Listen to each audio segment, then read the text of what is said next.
ஆம்பூர் அருகே சாலையை கடக்க முயன்ற மலைப்பாம்பால் வாகன ஓட்டிகள் அவதியடைந்தனர்.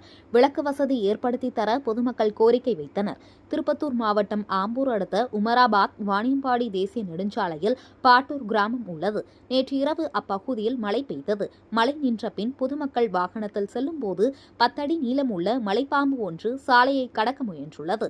இதனை கண்ட வாகன ஓட்டிகள் வனத்துறைக்கு தகவல் அளித்தனர். விரைந்து வந்த வனத்துறையினர் 10 அடி நீளமுள்ள மலைப்பாம்பை பிடித்து ரெட்டித்தோப்பு பகுதியில் உள்ள காப்பு காட்டில் விட்டனர்.